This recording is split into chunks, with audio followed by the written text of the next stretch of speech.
Purihin ng Diyos, purihin ng ating Panginoon. Paano ka nagdedesisyon araw-araw? Sa buhay natin, ang daming mga pagkakataon na tayo ay kailangang magdesisyon sa isang bagay o sa mga ginagawa natin. Ibig sabihin, yung ating moralidad ay nakataya. Ano bang moralidad? Ito yung mga prinsipyo natin, yung mga pinapahalaga natin sa buhay, yung mga paniniwala natin, na kung saan ito yung maggagabay sa atin, maghuhubog sa atin para sa tama o mali na gawa, para sa buhay na mabuti o masama. Kaya nga, sa pang-araw-araw nating desisyon, ang aking natutunan ay ano ba yung mahalaga? Ano ba yung mabuting gawin? Ano ba ang mabuti? Minsan kasi, pag sinasabing nating mabuti ba sa mga masasamang gawa o mabuti ba sa lipunan o mabuti sa mata ng Diyos? Ang natutunan ko ay dapat doon tayo sa mabuti sa mata ng Diyos. At ano ang mabuti?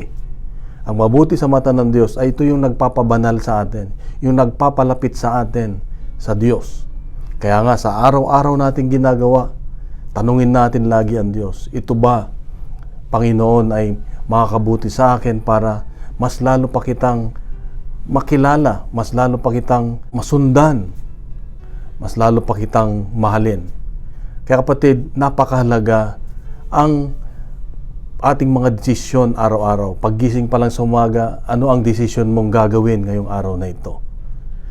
Sa Ebanghelyo ngayon makita natin si Herodes na nagdesisyon ng hindi tama dahil napilitan siya.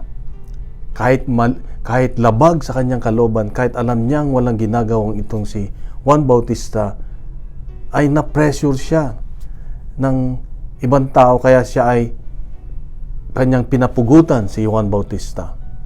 Mali, di ba? Doon siya sa malit sumunod. Kaya kapatid, napakahalaga sa buhay natin. Hindi lang yung pang-araw-araw, ngunit sa lahat, sa mga natitirang buhay natin dito sa mundo, paano tayo magdesisyon?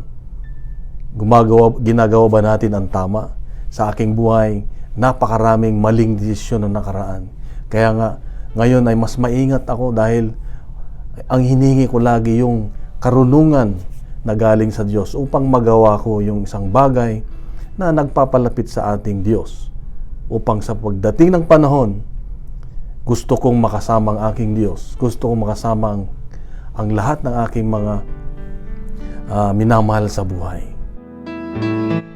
Kapatid, kung sa tingin mo ay kinausap ka ng Diyos sa ating reflection ngayon, ibahagi mo. Punuin natin ng good news ang social media at gawin nating viral ang salita ng Diyos. Sa mapagpalang araw sa iyo, sa iyong mga mahal sa buhay. God bless. God is good.